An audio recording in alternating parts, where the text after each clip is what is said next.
और अगर तुम्हें ये भ्रम हो कि एकांत में आसन लगाकर ध्यान लगाने से भगवान की प्राप्ति हो जाती, तो बगुला बहुत एकांत में जल में खड़ा होकर एक टांग केवल ध्यान लगाता है, लेकिन मछली का, भगवान का नहीं, तो उसका उद्धार हो गया क्या? ये तुकाराम जी की बात है। अगर तुम्हें ऐसा भ्रम हो गया हो कि कोई एकांत गुफा हो, घुस जाऊं बस वहां भगवत प्राप्ति हो जाएगी, तो चूहा और सांप रात दिन बिल में रहते हैं, इनको भगवान की प्राप्ति हो गई क्या? तुकाराम जी से जब प्रश्न किया गया कि क्या गृहस्थाश्रम में भगवान की प्राप्ति ऐसे हो जाएगी जो विरक्तों को हो जाएगी, बहुत ध्यान से सुनिए, सिद्ध संत है, वो कह रहे हैं कि पागल मत बनो, भगवान की प्राप्ति भगवान के भजन करने से होती, वो गृहस्थी में भी हो जाएगी। अगर तुमको लगता है कि वन में रहने से भगवान मिल जाते हैं, तो हिरन को मिल जाते, खरगोश को मिल जाते, बाघ को मिल जाते, सब ब्रह्म प्राप्त हो जाते। अगर तुमको लगता है कि एकांत में ध्यान लगाने से मिल जाते, तो बगुला जल में खड़ा होकर एक टांग केवल ध्यान लगाता है, लेकिन मछली आई गट्ट से खाया फिर शांत खड़ा है,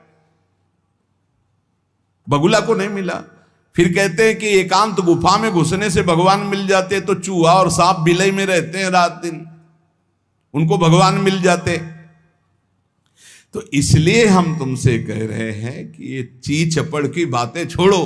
तुकाराम जी कह रहे हैं घर में विट्ठल का मंदिर बना, घर को ही विट्ठल का मंदिर बनाओ, ठाकुर विराजमान करो, आप सेवक हो जाओ, बढ़िया भोग लगा के पाओ, नाम कीर्तन करो, कथा वार्ता करो, अपने कर्म को भगवान को अर्पित कर दो, भगवान की प्राप्ति हो जाएगी।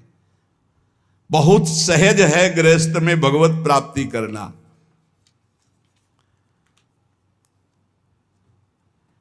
हम तुमसे पूछते हैं, जो लोग सोचते हैं अन्न नहीं खाएंगे तो भगवान की प्राप्ति हो जाएगी,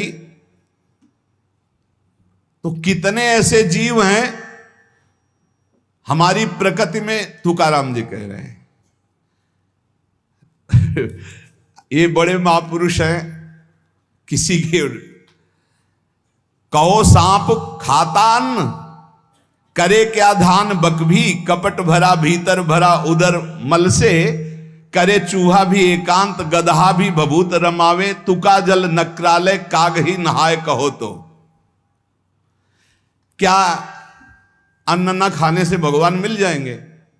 अगर हां, तो बहुत से पक्षी ऐसे हैं जो केवल फलाहार रहते हैं, बहुत से ऐसे हैं जो घास चर के रहते हैं, ना वो अन्न खाते हैं ना कुछ और, कुछ है फलाहार, कुछ है तृण चरते हैं, कुछ है पानी पी के केवल रहते हैं। भैया केवल पानी से इन सबको भगवत साक्षात्कार हो जाता है क्या? केवल पानी से रह रहे तो भगवत साक्षात्कार हो जाएगा, केवल फलाहार रहे तो उनको भगवत साक्षात्कार हो जाएगा। तुकाराम जी कहते हैं कितने हैं वायु भक्षण करते, केवल वायु पी करके जीते हैं, भीतर कपट भरा है, बाहर ये सब छोड़ रहे हो, कुछ लाभ नहीं मिलना है। चूहा बिल में एकांत में रहता है, भगवत प्राप्ति हो गई। गदहा खूब धूल में ऐसे लौटता, धूल लगाने से तो क्या उसे भगवत प्राप्ति हो गई, महापुरुष है। जल में घड़ियाल रहता है, भगवत प्राप्ति हो गई। कौआ भी जाके गंगा स्नान करता है, जल स्नान, भगवत प्राप्ति हो गई। भैया जब तक भजन नहीं तब तक भगवत प्राप्ति नहीं, बाहरी क्रियाओं से। तुकाराम जी कह रहे हैं तुम्हारे हृदय में बुराई भरी हुई है और बाहर से साधु का भेष बनाए हो, तो तुम्हें भगवत प्राप्ति हो जाएगी। अरे चाहे वायु भक्षण करो, चाहे तुम ध्यान का नाटक करो, चाहे एकांतवास करो, चाहे भस्म लेपन करो, चाहे जल में खड़े हो जाओ, चाहे जितना अनुष्ठान करो, जब तक भजन नहीं करोगे भगवान का, तुम्हारी बुद्धि निर्मल होने वाली नहीं, बाहरी क्रियाओं से कोई लाभ नहीं। तुकाराम जी कह रहे हैं भक्ति मुक्ति दिलाने वाली है समस्त भव बंधनों से। रात दिन अपने प्रभु का नाम जप कर रहे, चिंतन कर रहे। एक गृहस्थ आए थे, बहुत अच्छी स्थिति, नेत्रों में नेत्र मिला के जब बात किया तो बड़ा संतोष। जब जाने लगे तो कहा 1 मिनट रुको, इसे मुख पे बड़ाई नहीं करनी चाहिए, पर आप सावधान रहना, बहुत अच्छी स्थिति, संभाल के निकल जाओ। बस उन नेत्रों से ऐसे किया, चुपचाप गंभीर मुद्रा, प्रश्न बहुत जोर का, और स्मरण में बिल्कुल तन्मयता, एक एक चेष्टा उनकी बता रही थी। बहुत बढ़िया बाजी मार ले जाओगे, कोई तुम्हें प्रणाम नहीं करेगा, कोई दान पुण्य नहीं, कोई नमस्कार नहीं, बहुत जल्दी निकल। विरक्त भाव में रात दिन भगवान के भजन में व्यतीत करो, तभी बात बनेगी। केवल इन सब बाहरी बातों का देखो इसीलिए खंडन किया तुकाराम जी ने। जो विरक्त अपनी देह को घृणित समझकर त्याग देता है, देह के राग का, बलमूत्र का भान क्या इसमें, वो महासुख को प्राप्त होता है। इससे ज्यादा प्यार करने की जरूरत नहीं है। जो इस देह से ज्यादा प्यार करते हैं वो सीधे नरक का रास्ता तय कर लेते हैं। बहुत संभल के चलने की जरूरत है। इस देह के राग को मिटाने के लिए ही तो भगवत मार्ग में चले, चाहे गृहस्थ हो चाहे विरक्त। तुम अपना स्वभाव बनाओ आत्म कल्याण के लिए। शरीर को ज्यादा सुख दोगे, ज्यादा सुख भोगोगे तो नरक का रास्ता पुष्ट कर देगा। और शरीर का त्याग भी नहीं करना है कि मतलब, क्योंकि शरीर के बिना भजन नहीं होगा, शरीर के बिना साधना नहीं होगी। तो उचित खिलाओ पिलाओ, उचित विश्राम और खूब भजन और सतमार्ग की चेष्टाओं की। इसको इतना भजन कराओ कि इसका भाव ही नष्ट हो जाए कि मैं शरीर हूं। तुकाराम जी कहते इसमें संदेह नहीं। वैराग्य की बातें करने से वैरागी नहीं हो जाता। जब सुंदर सुंदर भोग, सुंदर सुंदर रूपवान भोग शरीर के सामने उपस्थित और भोगने की इच्छा ना हो, उसका नाम वैराग्य है। बातें करने वाले वैराग्य की तो करते रहते हो, जब सामने प्रश्न आता है तो उत्तर नहीं दे पाते, अर्थात भोग आता है तो उन्हीं में लिप्त हो जाते, उन्हें वैरागी नहीं कहते। इसीलिए हम कह रहे हैं कि अपने मुख से नाम नाम नाम, निरंतर नाम जप करो। यदि मुख नहीं नाम जप रहा तो ये जिह्वा टुकड़ा है मांस का, और मुख जो है मांस का एक कुंड मात्र है। नाम जप करो, सदगुरु प्रदत्त नाम जप करो। तुका कह रहा है सदगुरु की महिमा। सदगुरु कोई मनुष्य नहीं है।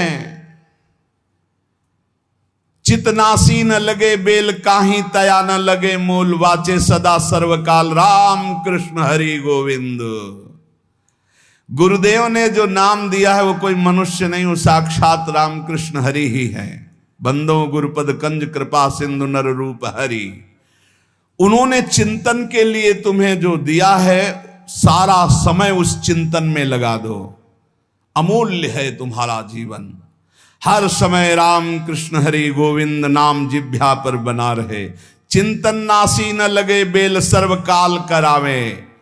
चिंतन के लिए कोई समय नहीं है ऐसा कि हम नहा धो के फिर चिंतन करेंगे। अगर शौचालय में ही मृत्यु हो गई तो हर समय नाम जप, हर समय नाम जप।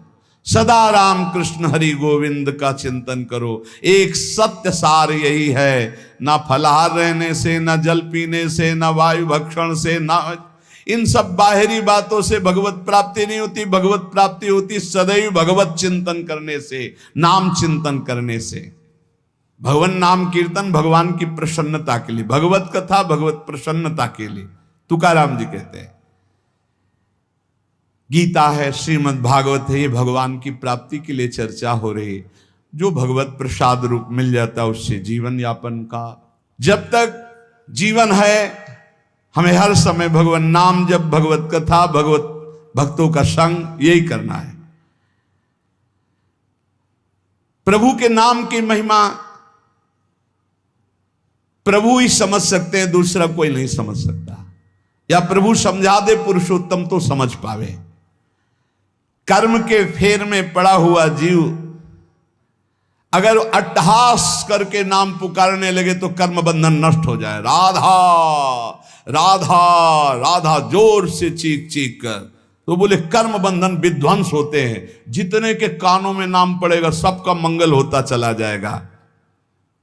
तुकाराम जी कहते जो मैं कह रहा हूं उसे सुनो। मैंने इसलिए कहा कि आप नाम को और कथा को बेचो मत, क्योंकि ये रहस्य की बात है। इससे श्री कृष्ण अधीन हो जाते हैं। विठोबा का नाम, विठोबा की कथा विठोबा को अधीन कर लेते हैं। महापुरुषों के वचन समझने हैं। जैसे सत स्त्री के अधीन उसका पति हो जाता है, उसके आचरण, उसका व्यवहार अपने पति को अधीन कर ले, ऐसे सद्भक्त भगवान को अधीन कर लेते हैं। यहां तुकाराम जी भगवान की अधीनता के लिए कह रहे हैं, तुम अपने परमार्थ को खो मत। तुकाराम कह रहे हैं धन के अधीन हो जाना, काम के अधीन हो जाना, नरक की यात्रा करना है। इसलिए विठोबा के अधीन हो जाओ, रात दिन नाम कीर्तन करो, तुम्हारी वांछा पूर्ण हो जाएगी, तुम्हारी मनोकामनाएं पूर्ण हो जाएंगी। मदारी का बंदर वैसे नाचता जैसे मदारी नचाता है, ऐसे उमादार जो सिद्ध की नाई सबई नचावत राम गोसाई। उनसे प्रार्थना करो, तुम्हारा नाचना बंद हो जाएगा माया का, दूसरा कोई नहीं रोक पाएगा, क्योंकि इस नाचने का रिमोट उन्हीं के हाथ में। मामे वे प्रपद्यन्ते माया में ताम तरंती थे। कभी भी उपासक भेद मत में पढ़कर तर्क वितर्क न करे। हरि हर सब एक हैं, हरि हर सब एक हैं। जैसे पीछे कहा था ठाकुर ठाकुर सब एक है, संत संत सब एक। और जो संतन का सेवन करे सो जागे शुद्ध विवेक। ऐसे यहां कह रहे तुकाराम जी के हरिहर में भेद नहीं है। जो भेद फैलावे, लड़ाई झगड़ा करे, ऐसे से दूर रहना। मिठास में चीनी है, चीनी के खिलौने बने हैं। एक सवार बना हुआ है, एक घोड़ा बना हुआ है। दोनों में चीनी में क्या कम है? क्या बराबर चीनी है। चाहे घोड़े से शुरू करो तो मिठास, सवार से शुरू करो। दीपावली में आते ना बने, ऐसे ही चराचर जगत में सेवक स्वामी बना, वही सच्चिदानंद है। हरिहराम भेद नाही नका करुम वाद, एक एकाचे हृदयम गोडी साखे रेचे ठाई। जहां हरिहर में कोई भेद करके निंदा करने लगे, वहां से कान में उंगली डाल के चल देना चाहिए। एक ही ये परम तत्व है। ये झूठ मूठ अज्ञानी जन बहस करते रहते हैं। इनके हृदयों में बिल्कुल भगवदानंद की मिठास नहीं है। इनकी बातें नहीं सुननी चाहिए। भेद करने वालों की दृष्टि में जो माया का पर्दा लगा हुआ है, भक्तों की दृष्टि में वो पर्दा नहीं होता। वो बेपर्द देखते हैं कि सर्वत्र एक ही भगवान विराजमान है। जो सर्वत्र एक ही भगवान विराजमान ऐसा मान लेते हैं, उनके आगे पीछे दाएं बाएं भगवान की रक्षा शुरू हो जाती है। ध्यान रखना। जो सर्वत्र अपने भगवान को देखते कि सब रूपों में मेरा ही भगवान है, तो कह रहे देवु उभा मांगे पुंडे उगवी कोंडे संकटा। कोई संकट उसे छू नहीं सकता। चारों तरफ से भगवान की सुरक्षा रहती है उस भक्त के जीवन में। विश्वास करो इस बात पर, चारों तरफ से भगवान सुरक्षित रखते हैं। और जो सदैव संतों का स्तवन करके भगवान का भजन करता रहता है, उसमें कोई ऋण नहीं रह जाता। यह भी एक प्रश्न आया था कि देव ऋण, ऋषि ऋण, मातृ ऋण, पितृ ऋण, इनसे कैसे ऋण हुआ जाए। क्या कह रहे हैं तुकाराम जी? जो संतों का स्तवन करता है, उसके हृदय में भक्ति होती, जो भगवान का भक्त होता है, उसका कोई ऋण नहीं रह जाता। सब ऋण मुक्त हो जाते हैं। एकादशी स्कंद में भगवान श्री कृष्ण चंद्र जी ने उद्धव जी से कहा है, जो मेरा अनन्य भाव से निरंतर चिंतन करता है, उसे मैं सब ऋणों से मुक्त करता हूं। देव ऋण, ऋषि ऋण, पितृ ऋण, मातृ ऋण। इनसे उऋण होने के लिए प्राणपन से श्री हरि के चरणों का चिंतन करो। जैसे जैसे कोई भगवान का ध्यान करता है, तो भगवान का प्रभाव उसमें उतरने लगता है।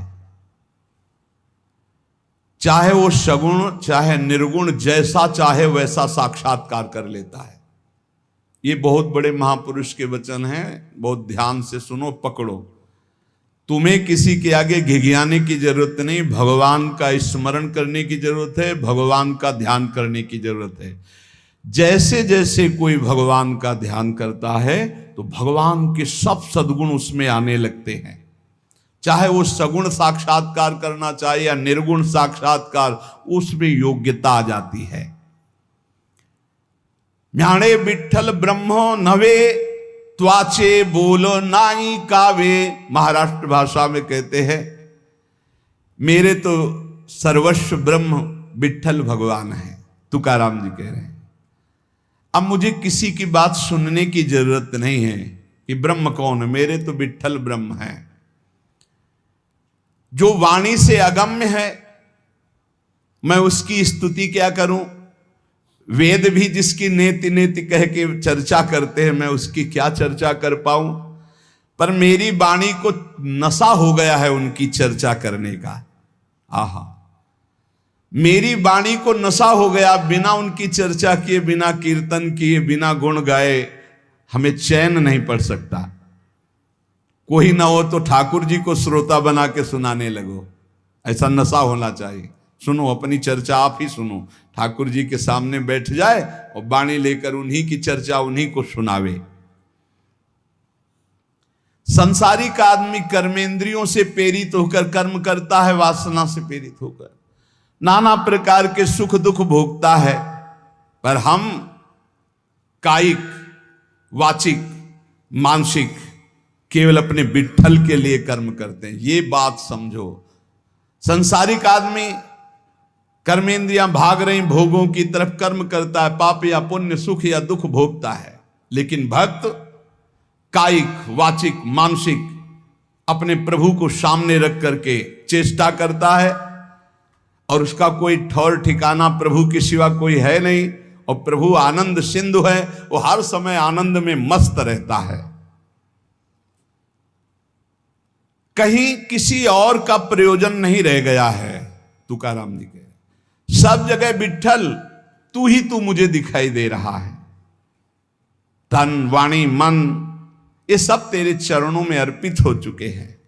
भगवान अब मेरा कुछ नहीं बचा, केवल आप ही मेरे बचे हो। ये हम लोगों के लिए आदर्श वचन है, हमें ऐसा होना है। प्रभु के सिवा हमारा कोई नहीं।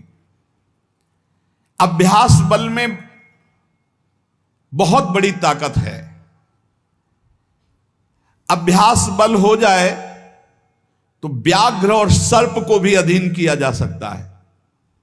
व्याघ्र, बाघ को और सर्प को अभ्यास बल।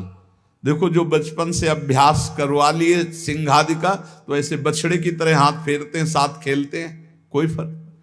सांप पकड़ने वाले जो सर्प मित्र होते हैं, इतना बड़ा अभ्यास कि बड़े से बड़े विषैले सांप को 5 मिनट में अपने वश में करके, व्याघ्र और सर्प को अपने वश में किया जा सकता है।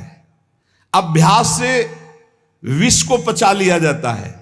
जब उड़िया बाबा ने सुना कि एक महात्मा 10 ग्राम संख्या जहर रोज खाते हैं, तो उनका इसमें तो 10 आदमी मर जाए, ऐसा हो ही नहीं सकता। तो उन्होंने कहा महात्मा है तो उनका पता बताइए, मैं जाऊंगा। उड़िया बाबा वहां गए, महात्मा से कहा आप 10 ग्राम संख्या जहर रोज खाते हैं? उनका हाँ।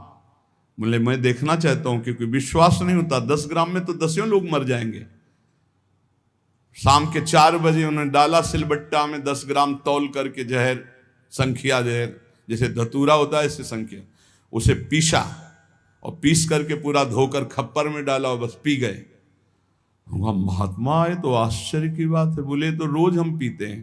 तो बोले 10 ग्राम कैसे? तो बोले अभ्यास, पहले दिन एक बीज लिया था, ऐसे घस के चाटा, नशाया, कई दिन उसी बीज को घसकर चाटते रहे, फिर एक बीज, फिर धीरे धीरे आज 10 ग्राम पचा लिया। तुकाराम जी कह रहे हैं अभ्यास का बल करे तो व्याघ्र और सर्प को वश में कर ले। तो मन को वश में नहीं किया जा सकता, इंद्रियों को वश में नहीं किया जा सकता, अभ्यास से किया जा सकता है। अभ्यास योग युक्त ने चेतसा नान्यगामिना। अभ्यास से हम विष को पचा सकते हैं। अगर हम रोज भगवत कृपा से अपमान को पचाना सीख जाएं तो बड़े से बड़े अपमान को भी, निंदा को भी मुस्कुराते हुए सह सकते हैं। अभ्यास से वेदों का अर्थ समझ लिया जाता है। वेद पाठ का अभ्यास करो, धीरे धीरे वेद अर्थ समझा। इसलिए कुछ दुष्कर नहीं है, तुम अभ्यास में आओ। मेरा भजन में मन नहीं लगता, अभ्यास करो। अभ्यास में तुम जितना आगे बढ़ोगे उतने ही उच्च अवस्था को प्राप्त हो जाओगे। अभ्यास में बहुत बड़ी दम है। अभ्यास, एक एक कदम बढ़ाते चले जाओ। अभ्यास, एक एक इंद्रियों पर विजय प्राप्त करते चले जाओ। अभ्यास असाध्य को भी साध्य कर दे। इसका कारण तुका कहता है कि अभ्यास भजन का कर लो तो आप सिद्ध हो जाओगे। अभ्यास से सब कुछ हो जाता है।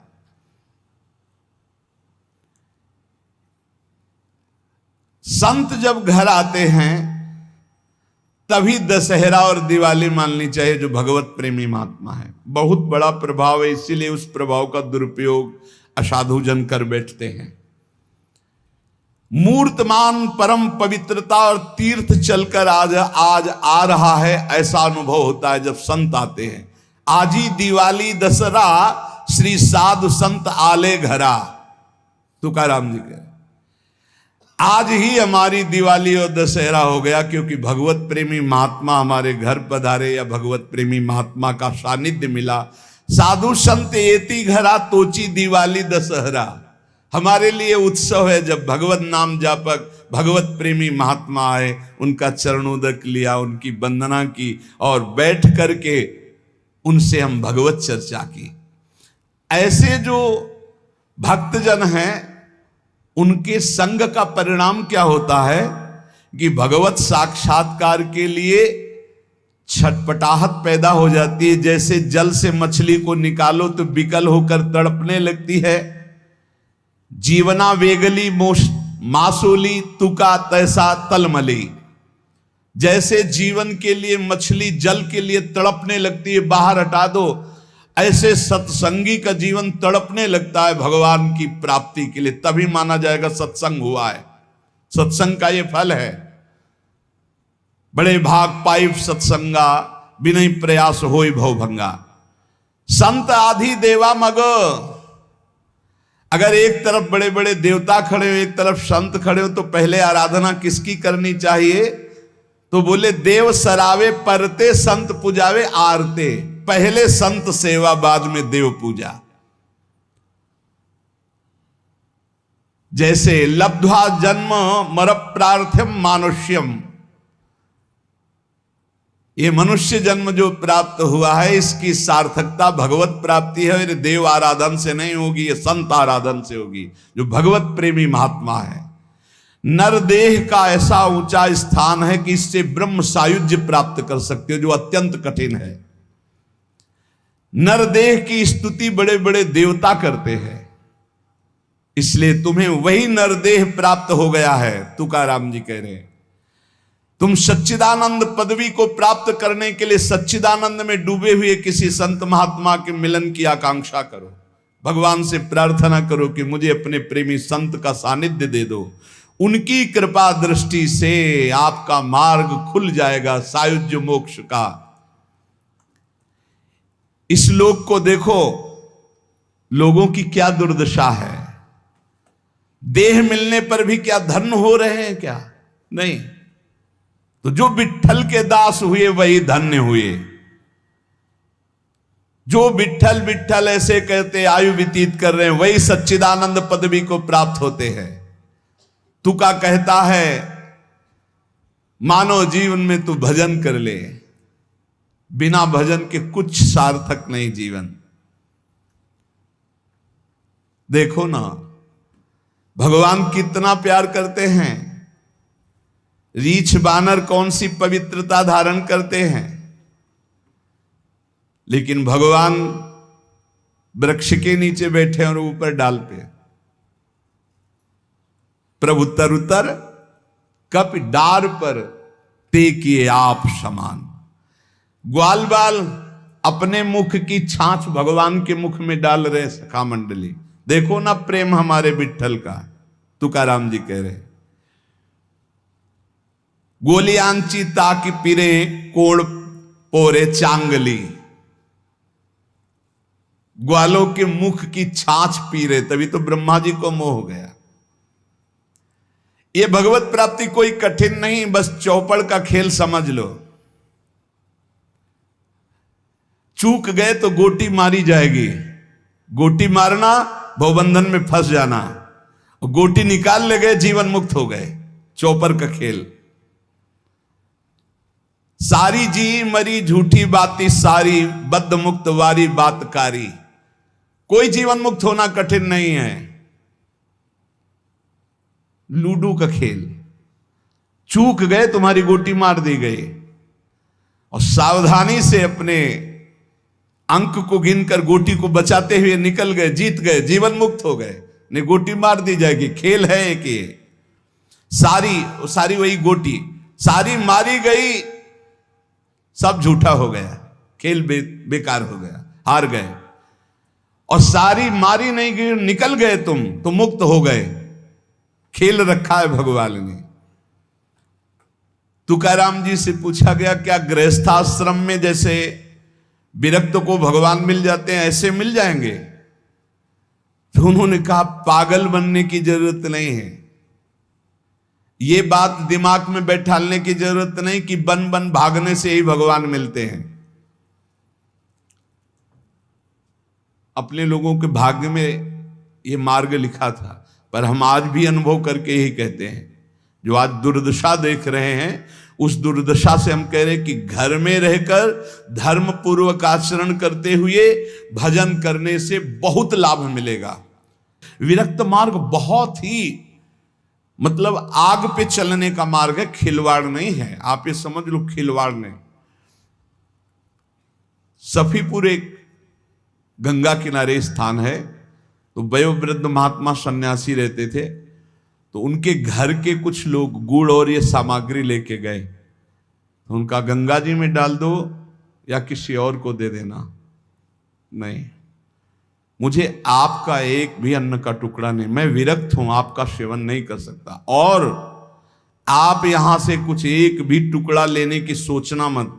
आप ऐसे खरे स्वभाव वाले संतों को देखा कि अपने विरक्त मार्ग के पंथ के जो नियम हैं वो बड़े कट्टर भाव से निर्वाह करने वाले। आज समझे में नहीं आता, हमसे चूक हो जाती है। तो जो हमें विरक्त मार्ग से चलकर लाभ मिलना था वो नहीं मिल पाता। श्री तुकाराम जी कह रहे हैं, वन में यदि भगवान होते तो हिरण को भगवान मिल जाते, तुकाराम जी की वाणी है। खरगोश को मिल जाते, बाघ को मिल जाते, ये सब भगवत प्राप्त हो जाते।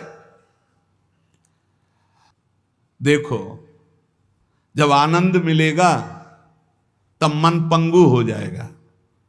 जैसे भौरे में बहुत बड़ी ताकत है कि चाहे जितना मजबूत काठ हो, वो बड़े मौज से खेलते खेलते उसमें छेद कर देगा।